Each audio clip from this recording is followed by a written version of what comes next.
Hey there, it's Tess Rouse and Christina Vitti. We're the co-hosts of Authentically Wild, a podcast that's here to shake up how you see life, relationships, and your healing journey. This isn't your typical feel-good chatter. We're diving headfirst into the raw, real, and transformative conversations that can change everything you thought you knew about yourself and the life you're currently living. We're pulling back the curtain on our day-to-day lives, talking about relationships, parenthood, personal growth, trauma, and spirituality. Both of us have transitioned from lives that felt stuck and inauthentic to discovering a way of living that's raw, honest, and deeply healing. The breakthroughs that we've had, they've been wild, and they're exactly why this podcast exists. We knew we couldn't keep these conversations to ourselves. So if you felt lost, stuck, or like there's something more out there for you, this is your sign. It's in the hardest, messiest seasons of life that we discover our truest selves. But here's the thing, the choice to dig in, that's all yours, baby. So buckle up. Because shit's about to get wild. Hello, everyone. It's Tess here. Welcome to Authentically Wild's first solo episode. Christina and I are mixing things up this year, and we're obviously going to be doing a lot of episodes together, but once in a while we'll be sprinkling in just a few shorter episodes on kind of niche topics that we want to riff on with all of you. So welcome back to the podcast for this week. It definitely feels a little odd to not have my co-host with me, but super excited to give some variety to our listeners. So today, the topic that I want to talk with all of you about, it's near and dear to my heart. In a nutshell, it's that your story matters. It is the key to your healing. So let me explain. There's this idea that healing isn't about fixing something that's broken. And so rather, though, healing is about returning to who we've always been. So actually just reconnecting with your authentic self, who you were before the world got its hands on you, who you are in your fullest expression, your shadow parts, your full personality, before maybe someone asks you to turn the volume down, turn your light down. And you might be thinking, yeah, I've heard that. I get it, 100%. I agree with that. Where I came to on my journey, and the reason I wanted to talk about this is because I think we all get the concept, but how in the world do we do that? What is that process of reconnecting with our authentic self? What does that even mean exactly? Like, how do we find out who we authentically came into this world as? How do we figure out what our true desires, wants, needs, personality really is? And that's where this concept that I have coined, unearthing yourself, comes in. If you're like, what? I don't know if anyone follows me on social media, but my handle is Her Unearthed. There is a reason for that. I feel like I spent countless nights thinking, what do I want to call my page? And this is when I was in the biggest rock bottom of my life, where I felt like everything had sort of imploded. And I was on this journey and I was learning these things that I had never heard about in my entire life, just even around personal development and growth and boundaries with people and how your trauma affects you. Waking up in my 30s being like, I've done all the things that I set out to do. And I know listeners have heard me talk about this before, but like the list, the house, the marriage, the kids, the career, the success that was supposed to bring me contentment, happiness, joy, and waking up one day and realizing I did not feel those things. And every time I had checked something off my box and it didn't come, those feelings of elation, or like I finally got to this place where I could just rest and just be present with my life, I realized it was because I don't even know if I wanted those things on my list. And it began to lead me down this road of, who am I? And have I even stopped ever to figure that out? And so sort of naturally and organically began this process of unearthing myself. The reason I call it that is the definition of unearth means to dig out or to bring to light. And that's sort of what reconnecting with ourselves is. discovering who we authentically are, you have to dig down into yourself to find them. I want you to think, just before we jump into this, about an analogy. I love those because I'm a bit of a visual learner. So imagine that you come into this life as a car, okay? And your environment where you're driving around is California, all right? And then your experience and your environment begins to change to somewhat that of maybe like the Midwestern USA or like Montana. If you're in Canada, the prairies, all right? So it's the middle of winter. You are going to begin amassing different tools. Your car is going to begin to adapt because it has to survive in that climate. So, again, to the car analogy, maybe we're going to get snow tires, maybe studded tires, actually. We're going to have chains in there in case we need to go on some giant mountain trek. Maybe we're definitely going to have 4x4. Like, we're not just 2-wheel drive or rear-wheel drive around here, right? But now let's say you're done with your phase of living in the prairies or in Montana where the snow is as high as some buildings, and you're back in California, maybe in the lower mainland of BC where the weather's pretty moderate. Maybe not actually as I'm recording this. I know there's some snow there. But do you still need all those tools that you amassed? And maybe you've had them for so long that you don't even remember what you were like as a car in just 2-wheel drive or without carrying around those heavy chains. And have you ever been in like a grocery store parking lot where it's a few months after winter and there's still someone driving around on studded tires? Like, that's not only not helping them, it's sort of, it like disabling them in some way. Like, the car is definitely not performing how it needs to be, right?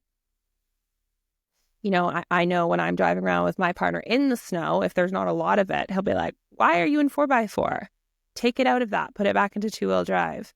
And so if we can take that car analogy, sometimes we are riding around in our lives with these different masks, pieces of armor, different beliefs, because they helped us in a phase of our lives, right? And so this process of almost disconnecting with ourselves is natural because we go through trauma and different experiences that are external to us. And so we begin to change who we are. We adapt to our environment. But sometimes that can really hinder us when we're ready for this next stage of our life, especially adulthood, where we have control, where we have agency, right? And we're still carrying around some of these same tools that not only are not helping us, but they're actually hindering us in a lot of areas of our life. And so this process of unearthing is so, so critical to your healing. All right. And so next we're going to jump into, how do I actually return to who I've always been? What is this concept of unearthing my story? And how do I even do that? So imagine yourself literally like a seed. That's your authentic self. You came into this world, you were born as this beautiful little seed. That seed does not need any fixing. However, it's buried. It's buried below, below the earth. So imagine yourself coming into this world as a little seed. And you are buried in the earth, right? Covered by layers of soil, debris, rocks, roots. These layers are the stories you've been told about who you are. They're the beliefs you picked up in childhood, from your culture, from experiences that shaped your nervous system, your identity, your view of yourself. And so again, healing is not about fixing the seed. It was never broken to begin with. It's about removing those layers so you can actually reconnect with that part of you. And so how you do that, if you can imagine it like your story, you follow your story from present day backwards, digging through the layers, beginning to unearth yourself. Literally, you are an archaeologist and you are digging through the dirt. You're digging through all the pieces. A lot of people, I think, want to take where they're at and add things on. So they want to change their mindset. They want to manifest X, Y, Z. They want to go and make these different leaps. And that's amazing. However, if we don't have the awareness of why we're carrying around different things, it's almost impossible for us to remove them from our lives, to let them go, right? And so this process is less about becoming this ideal version of ourselves and actually just returning to them. Which, by the way, is probably a lot less work, but it also means that you're going to have to dig through some yucky things, and you're also going to have to face a lot of your own crap. Like, you're going to have to look in the mirror. And that's why a lot of people don't do it. And so I love this concept because there's a process to it. So let's jump into that. So the concept of unearthing yourself, this is literally how you begin this return to your authentic self. And this is a lived experience of mine, how I came to understand the concept as I was mucking through it. I took an 8-month sabbatical to do this when I hit my rock bottom. So trust me when I say I have experience in it. I literally dedicated like 8 months of my life to this. And so before we get into that, I also want to caveat, a lot of people, I think, believe that when you dig into your past, that means you're allowing yourself to be a victim of it, right? There's this understanding that if we talk about the bad things that happened to us, or we begin to process maybe some residual emotion from different relationships or experiences, conversations, whatever it is, that we're allowing ourselves to sit in our victimhood. And I completely disagree with that. I think that this is a critical piece. And again, this also is from lived experience with the breath work that I do, that if you don't complete the emotional cycle of your experiences, especially those of your younger days, those sit in the body. And I have seen this hundreds and hundreds of times in clients. There's so much freedom in unearthing your experiences. There absolutely is a difference. There are, traps that you can get into by sort of attaching your identity to those pieces, by using them as an excuse for why your life is the way it is, and you're powerless and you have no way to change that. And so this isn't about that. This is about following your story backwards so you can unearth and see it for what it is. You can begin to look and say, hey, what tools, what experiences, what beliefs do I want to continue on with? Maybe these are helping me. Maybe these are parts of my evolution. But what are the pieces that I don't need anymore? What are the pieces that are heavy that I can fully detach from? But maybe I need to process those. Maybe I need to grieve those in order to do that. And so this is very much not standing in your story, not attaching to it, not being a victim, but rather creating awareness so that you can stand on your story, so that you can evolve from those experiences, right? Alchemizing your own pain, experience, whatever it is for you. How do we become this little buried seed anyway? Let's start here. We've talked about this a little bit already in the episode, but from the moment we are born, we are whole. Okay, so you come into this world. I mean, you can just see it in little kids, right? They say what they feel, they know what they want, right? And obviously there's social sort of cues and things that we gain as we get older, but kids are beaming to their fullest expression most of the time, right? And as we get older, we begin to hide pieces, we begin to show up differently, we begin to adjust our personality, and that's where the layering really begins. So we come in this fully connected, fully expressed, fully alive version of ourselves. But as we grow, we begin to absorb the expectations of our parents, the need to be good, to be accepted, to belong. We begin to learn how to suppress our emotions, to be loved and to feel safe. I mean, and again, if we want to look at the rising rates of anxiety, depression, autoimmune disease, there is a connection to that. The way our beliefs that are inherent about our worth, our body, our potential, the traumas, big, small, that teach us to protect, to guard, to hide. Like, there's so many reasons that seed gets buried, right, by all these different pieces. And so it's so important. I woke up at the age of 30 being like, oh my gosh, who am I? I have no idea. Like, it was a lot of digging. There was a lot of layers there. And so little by little, right, we begin to learn to mask, to perform, to become what others need us to be. And then we wake up in the middle of our lives saying, like, I don't even love this career.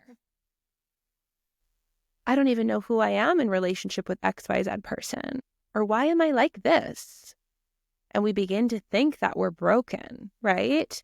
When in actuality, we've just become so disconnected from who we authentically are, like who we are literally on a soul level, that's where that discomfort begins to come in. And I want to read this poem that I saw on social media yesterday. It's by a girl. Well, her handle is Chloe's Writing Journey. So kudos to Chloe. She's from Canada, of course. So here it is. And this is just a good way to wrap up this piece of like how we become buried. And then we'll get into how do we unearth this stuff. I had coffee with my younger self. She had freckles spattering her rosy cheeks and uneven teeth. There was a fire in her eyes and her heart was a wild thing. She ordered black coffee, told me she hated the taste, but the smell reminded her of our papa. God, this girl could talk. From her big bag at her side, she began to pull out items full of pride. She showed me the masks that she had made, each a different color, wearing a different expression. She showed me her armor, spoke of how many times she'd been hurt before she was ready, told me she would never be hurt again now that it was done. She handed it to me, and I felt its weight, heavy even in the hands of a grown-up.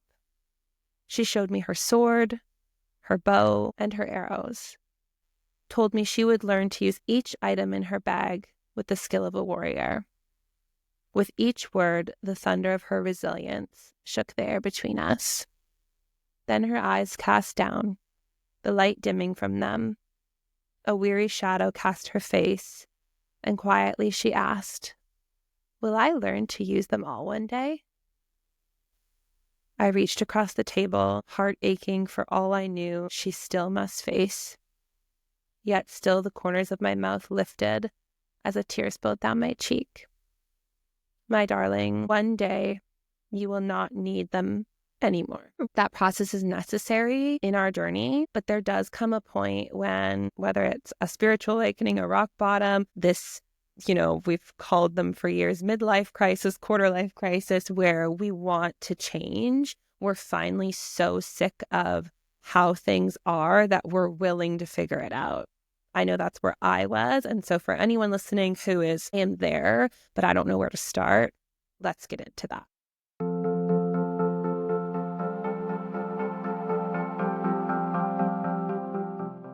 Hi, my friends. We're going to pause here for a moment and just let you know if you're needing deeper support on the journey, some of the ways that you can work with us. Hey, thanks for listening. It's Tess here.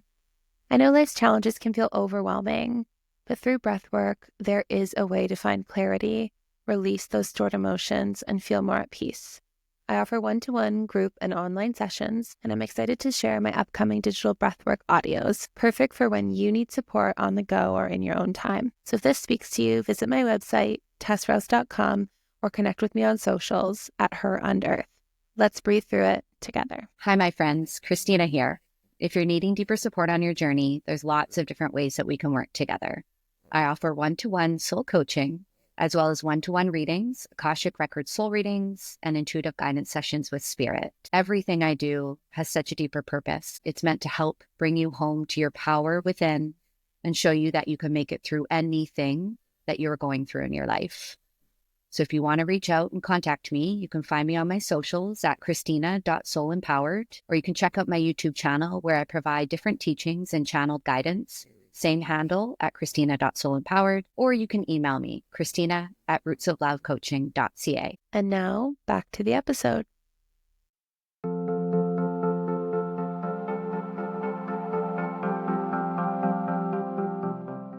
So the first step in unearthing your story is creating awareness around various buckets in your life. And we start at present day and we work backwards, literally until like our birth or our childhood. So what you're doing here is you're inventorying the major parts of your life. And so you can start with, and again, you can journal, you can meditate on this. This is not something to do in like one sitting. You need to become fully aware of your story. Imagine you are a journalist and you get to interview yourself. You are going to start from present day where you have, current memories of things and really begin to dissect each of these buckets we're going to talk about. But then consecutively keep going back in time. So maybe right now you're starting at wherever you're at in adulthood. Maybe then you're going back to your 30s or your 20s, your college days, then into your teenagehood, adolescence, then your childhood. And so it's this really phased concept and process of unearthing.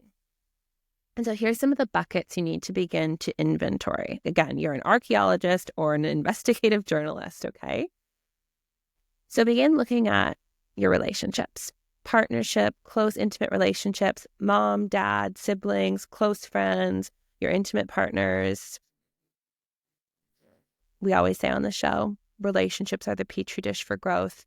If you want to know how you're showing up, think about these different dynamics that you have, because relationship with people, with connection, is always where we will begin to layer. We will begin to mask and armor, right? Because acceptance, belonging is so key to our survival. It's ingrained in our animalistic nervous system. So really think about some relationships. Maybe start with if you have a partner, think about that. If you have a really close or maybe not close relationship with one of your parents, start there. And so begin to ask yourself, how do I show up in this partnership? Is there anything in this specific dynamic that makes me uncomfortable? What people in my life do I feel super relaxed with? I can say whatever I want and not fear any retribution. Is there anyone who I feel on really high alert with? Why might that be? How do I change myself for that person? Do I fawn? Am I looking for acceptance? Do I mute myself, filter what I'm saying? Am I scared to tell them when their actions are hurting me? Can I enforce boundaries with them? Can I not? Why? Get curious, right?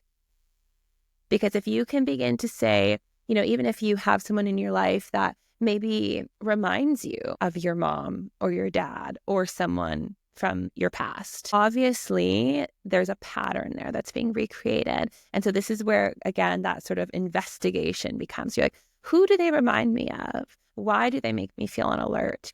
Oh, that resembles my 5th grade teacher who made me cry in front of my class. Oh, and we continue to go backwards, right? And so really understanding why you're carrying the tools you are, because that is the key to releasing them. And that is the key to your ultimate freedom and coming back to your authentic self.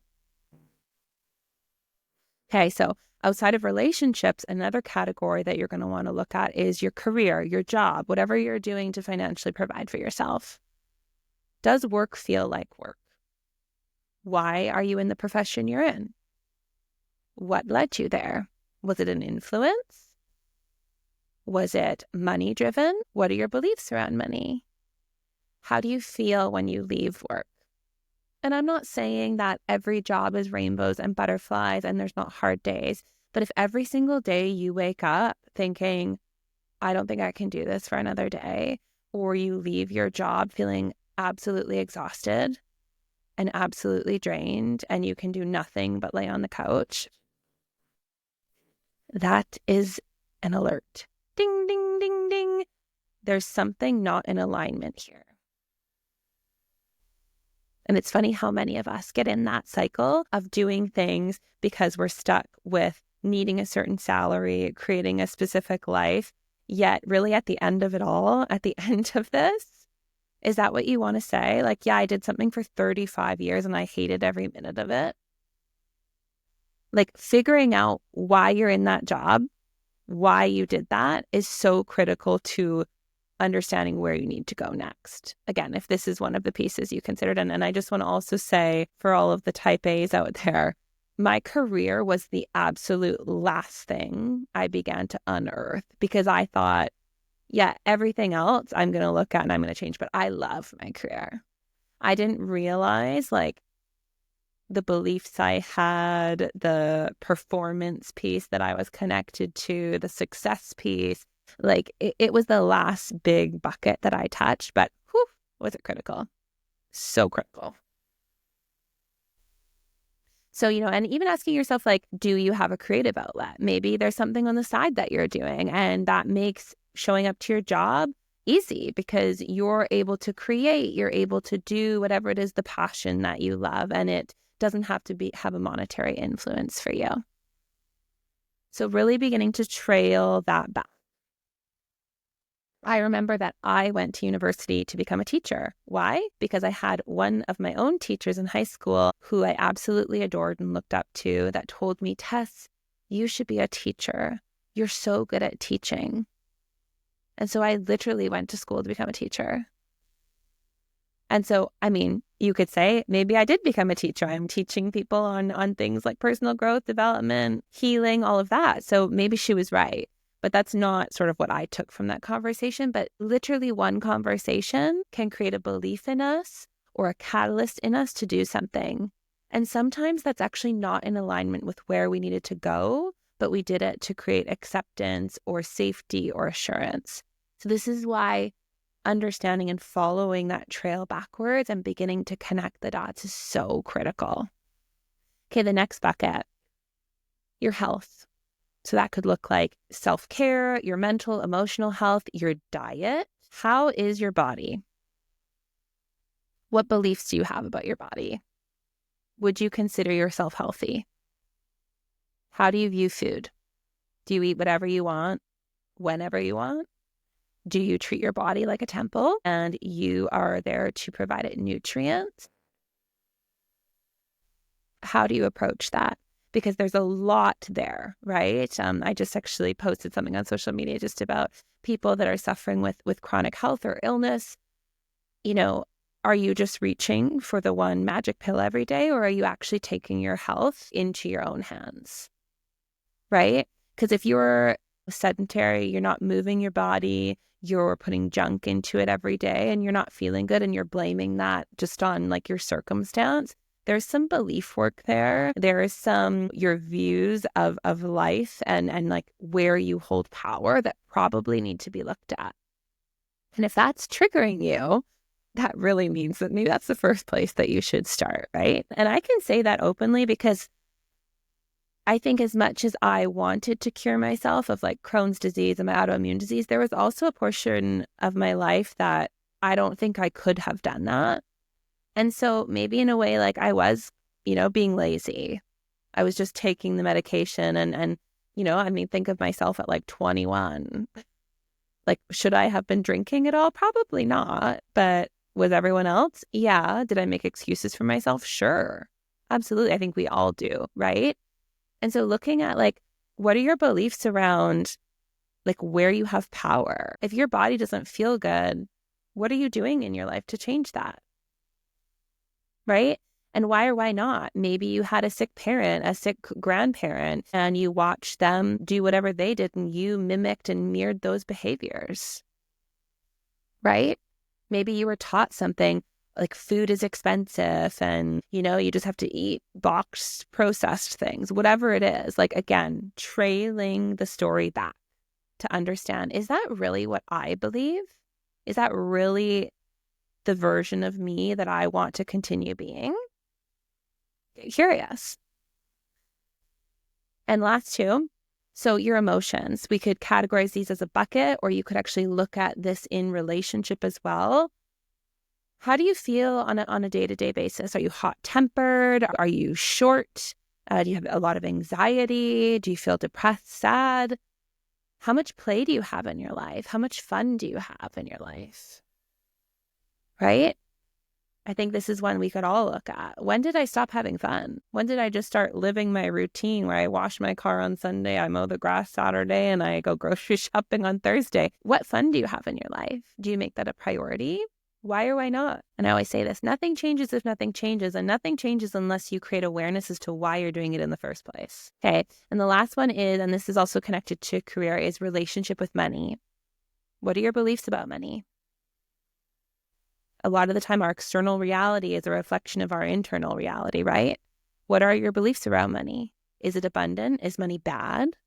What did your parents say about money? Especially us, these millennial kids, like, we grew up in some really interesting times. Was it that money's tight always, so you better go get that job with that secure paycheck and stay on the hamster wheel? So again, you can see how some of these buckets begin to cross over, right? Do we believe that money is abundant and there's enough for everybody?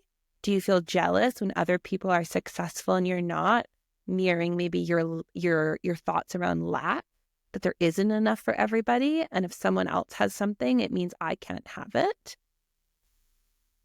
So again, this can be really helpful too if you have like a big whiteboard or one of those giant Post-it notes or just even a journal. I think I have like 30 full journals since I started my healing and personal growth journey 5 years ago. But like writing it out, like you are an investigator.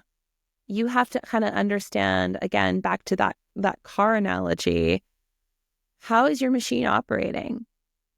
And why is it operating that way? That is why there's so much power in understanding your story. And just before we move to the next step, which is after we've created awareness, after we understand and we've began to connect these dots, it's really that healing starts with curiosity, with tracing the patterns that have shaped us.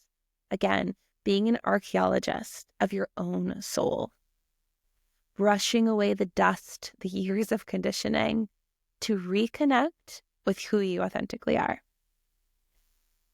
And so once we identify these layers, we begin the process of letting go, right? Think of it like you're going to clean out your house and you're like, do we need these things anymore? They seem to be taking up a lot of space. There's only so much space energetically in our lives, right? So if you're holding everything, you're keeping all these tools, these masks, these pieces of armor that you don't need, nothing new can come into your life either.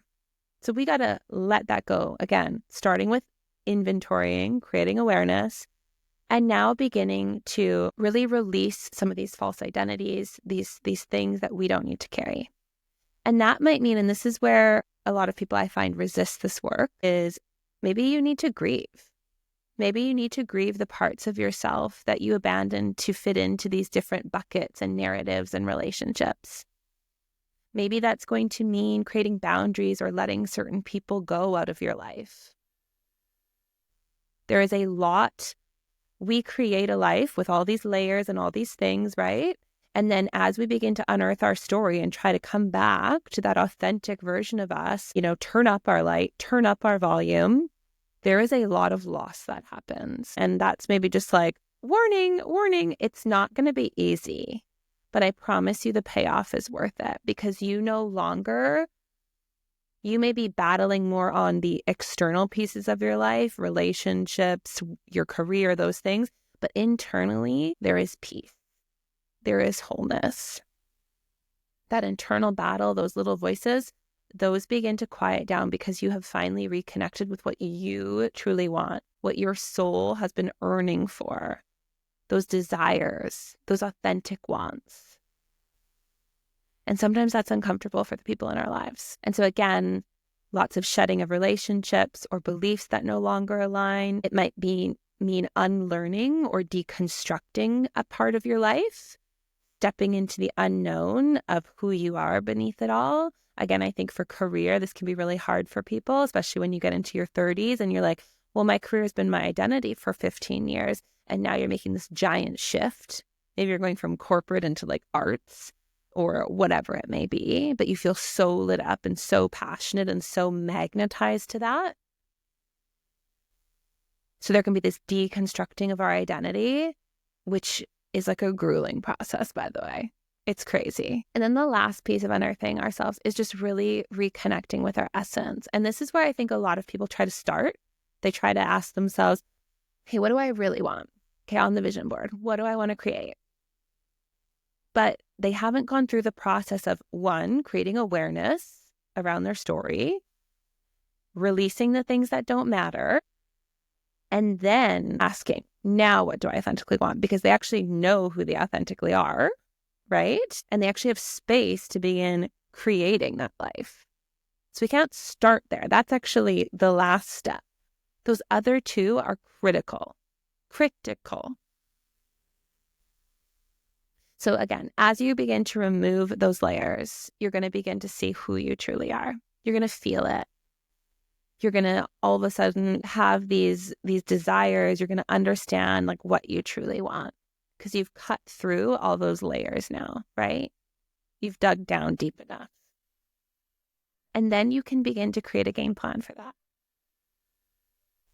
So, what do I need to change in my current life to begin to reconnect with authentically what I want, what my passions are, my dreams, my desires, my wants? Healing isn't about becoming someone new. It's about remembering yourself. And some of the questions you can begin to ask when you're finally at this stage is really just thinking like, what brings me alive?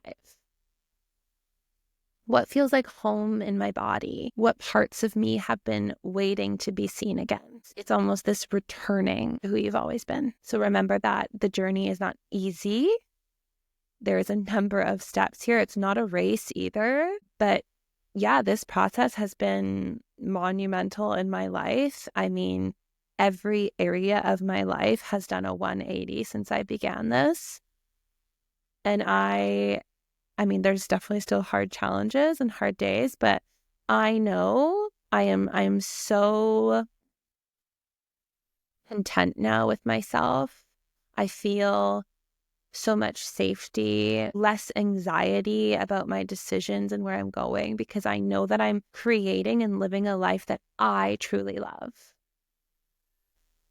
And once I got to that point, like the external chatter, what other people wanted just mattered so much less. And so it's so different when you create a life out of fear and your experience and needing belonging and on everything external to you, you're constantly going to be chasing. That feeling never comes. So if I can say one thing again, that feeling never comes. That feeling of peace. I just need this one thing. I just need to make a little bit more money. I just need this one promotion. I just need to find the right person. And then I'll feel okay. It never comes. You never feel okay because you are living a life that is driven by the outside, by these false narratives and these false beliefs. Compare that to building a life that you're passionate about, that you're excited to wake up to, that feels in alignment in your body, that feels regulated in your nervous system. There's such a difference, right? In one life, in one creation of your life, you're being chased, it feels like. You're running away from things.